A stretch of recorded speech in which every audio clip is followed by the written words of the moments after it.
If there is one thing more dangerous than being lost in a foreign country, it is being guided by a man who is absolutely certain he knows where he's going. After 40 minutes of walking, 3 arguments with geography, and 1 shortcut that had openly betrayed them, Satya remained gloriously confident. Eamonn was about to discover this the hard way. Satya pointed ahead with great authority. Golmaal Gol, which according to Satya meant, we are almost there. Or at least he hoped it did. The road ahead narrowed into a crowded zigzag lane packed with villagers, bicycles, chickens, and various obstacles that appeared to have no appointments elsewhere. Satya immediately assumed command. Hotcho Potcho! He waved his hands dramatically. Hotcho Potcho! Hotcho Potcho! A few people moved. Most did not. The children following behind enthusiastically repeated it. Hotcho Potcho! Hotcho Potcho! Within moments, an entire section of the village was shouting words that nobody understood. Then came a fresh challenge. A stubborn wall of goats had occupied the middle of the road and appeared unwilling to negotiate. Satya sighed. Leadership was never easy. Pointing at the blockage, he attempted to explain the situation to Eamonn. Bakri-Block Murgi-March.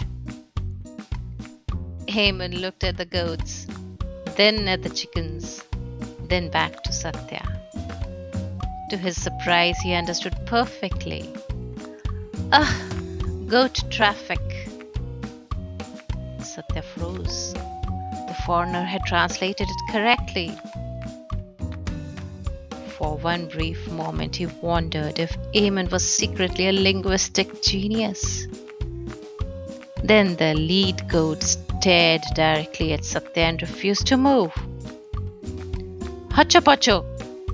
Satya commanded. The goat chewed thoughtfully, and Satya was losing patience with goats, yelling at high notes. Hotcho Potcho! Bakri-Block Murgi-March! The goat stared at him, unimpressed, and still refused to move. It kept standing there, chewing and looking directly into Satya's eyes. Bakri-Block! Bakri-Block! Nothing. The villagers were already laughing. Satya tried a different approach. Satya invented emergency vocabulary. Shouted again. Bakri-Ban! Dhakka Lulu!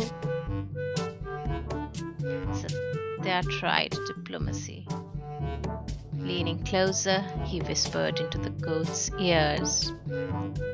International guest, goat dear. National reputation is involved. But the goat was adamant enough not to move. He is a very important man. Finally, the goat took one slow step forward, directly into Satya's path. The children erupted with laughter. Eamonn smiled, and Satya, maintaining every ounce of his dignity, nodded thoughtfully, as though the entire conversation had gone exactly according to the plan. Inside his head, however, the situation was being reviewed very differently. What an idiot, he thought bitterly.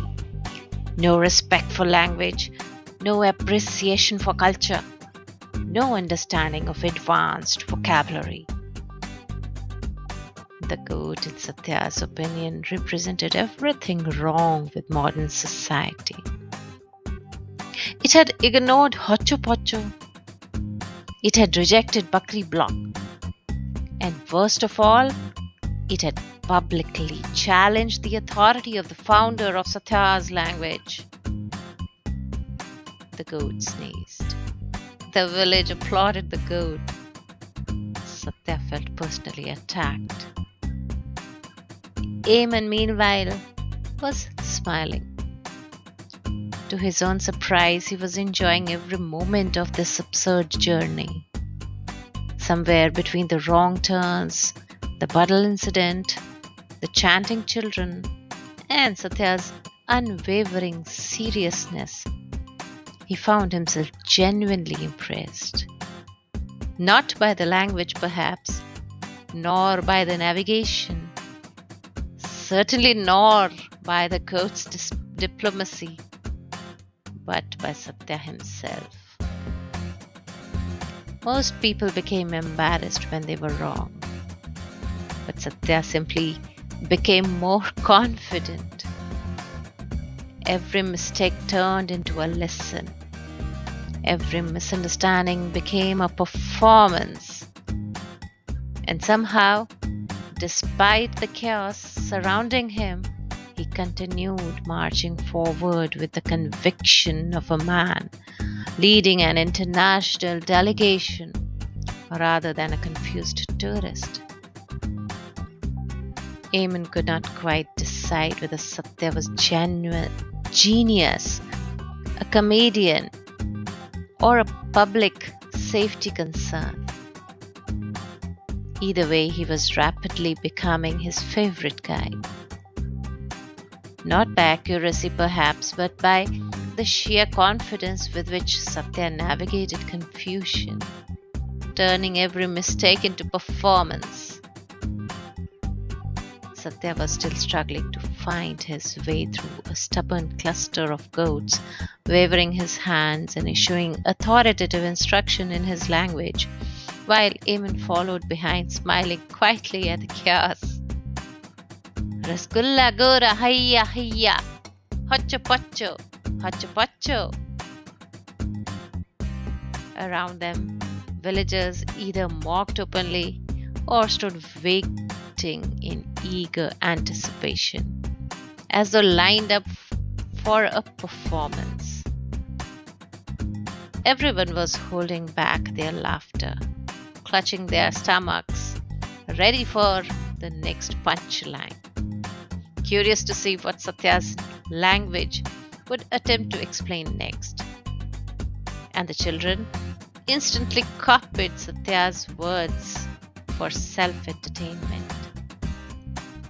After much zigzagging, several confident wrong turns, countless authoritative hand waves, and one final disagreement with a goat that refused to acknowledge his linguistic commands, they finally arrived at the residency. Satya stopped dramatically and pointed at the building with the pride of an explorer discovering a new continent. Straightam alla Torre Residency, he announced. Eamonn looked at the hotel, then at Satya, then back at the hotel. Against all odds, they had actually arrived. Nobody was more surprised than Satya. A small miracle had occurred. Eamonn was genuinely grateful. Not only had Satya somehow guided him safely through the town, but he had also introduced him to what was undoubtedly the most unusual language Eamonn had ever encountered. Whether it was a language, a performance, or ongoing misunderstanding remained unclear. Nevertheless, it had been an unforgettable experience. Eamonn warmly shook Satya's hand. "Thank you," he said sincerely. Satya immediately interpreted the handshake, the smile, and the gratitude as international recognition of his linguistic genius. His chest expanded with pride. His language had crossed borders. His influence has reached foreign shores. His career was advancing rapidly. Only the goat remained unconvinced, though. He shook Satya's hand warmly. "Remarkable language," Eamonn said with a smile. "I have never heard anything quite like it." Eamonn meant it as amusement, and Satya heard it as the greatest linguistic breakthrough of the century. That was all the encouragement he needed. At once, Satya felt a surge of pride. The foreigner's heart had been won. His language had crossed international borders. Civilizations were connecting. History was being written. Satya accepted Eamonn's praise with the dignity of diplomat, concluding a major international agreement.